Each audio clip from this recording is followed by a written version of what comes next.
প্রিয় বন্ধুরা, এনআইওএস নিউজের ফেসবুক পেজ এবং ইউটিউব চ্যানেলে আপনাদের স্বাগত জানাই। আমরা আপনাদের সামনে বিভিন্ন সূত্র থেকে চাকরি, ব্যবসা, সরকারি প্রকল্প সংক্রান্ত তথ্য দিয়ে থাকি। আজ আপনাদের জন্য চাকরি সংক্রান্ত তথ্য নিয়ে হাজির হলাম। সমস্ত বেকার যুবক যুবতীদের কাছে একটি বিরাট সুখবর। এই পদে আবেদন করতে ভারতীয় নাগরিক হতে হবে। প্রার্থীকে পশ্চিমবঙ্গের যে কোনো জেলার বাসিন্দা হতে হবে। কৃষি বিজ্ঞান কেন্দ্রে কর্মী নিয়োগের বিজ্ঞপ্তি জারি করা হয়েছে। চলুন দেখে নেওয়া যাক পদের নাম, যোগ্যতা, বয়স, আবেদন পদ্ধতি সংক্রান্ত সমস্ত তথ্য। পদের নাম স্টেনোগ্রাফার। শিক্ষাগত যোগ্যতা। এই পদে আবেদন করার জন্য প্রার্থীকে স্বীকৃত প্রতিষ্ঠান থেকে উচ্চ মাধ্যমিক পাশ করতে হবে। শর্ট হ্যান্ডে দক্ষ থাকতে হবে। যথাযথ পেশাগত যোগ্যতা থাকতে হবে। বয়স। এই পদে আবেদন করার জন্য প্রার্থীর বয়স হতে হবে 27 বছরের মধ্যে।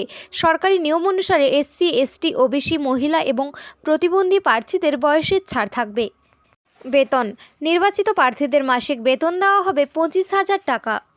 নিয়োগ পদ্ধতি। প্রার্থী নির্বাচন করা হবে সংশ্লিষ্ট কর্তৃপক্ষের নিয়ম অনুসারে। আবেদন পদ্ধতি। এই পদে আবেদন করতে হবে অফলাইনের মাধ্যমে। এই পদে আবেদন করার জন্য নিচের ধাপগুলি অনুসরণ করুন। 1. প্রার্থীদের প্রথমে বিজ্ঞপ্তির নিচে দেওয়া আবেদনপত্রটি ডাউনলোড করতে হবে। সরাসরি আবেদনপত্র ডাউনলোডের লিঙ্ক নিচে দেওয়া হলো। 2. ডাউনলোড করা আবেদনপত্রটি যথাযথভাবে পূরণ করতে হবে। 3. আবেদনপত্রের সাথে সমস্ত প্রয়োজনীয় ডকুমেন্টের সপ্রত্যয়িত কপি যুক্ত করতে হবে। 4. যথাযথ আবেদন ফি জমা করতে হবে ডিমান্ড ড্রাফটের মাধ্যমে। ডিমান্ড ড্রাফটের কপি আবেদনপত্রের সঙ্গে যুক্ত করতে হবে। 5. আবেদনপত্রটি একটি মুখবন্ধ খামে ভরতে হবে এবং খামের ওপর বড় হরফে লিখতে হবে application for the post of, যে পোস্টে কাজ করবেন ওই পোস্টের নাম।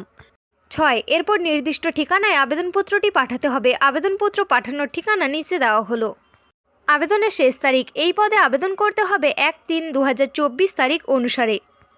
আবেদনপত্র জমা করার ঠিকানা স্ক্রিনে শো করা হলো। এই নিয়োগ সংক্রান্ত বিস্তারিত তথ্য জানার জন্য আমাদের অফিসিয়াল ওয়েবসাইট দেখুন, যার লিঙ্ক ডেসক্রিপশানে দেওয়া রয়েছে।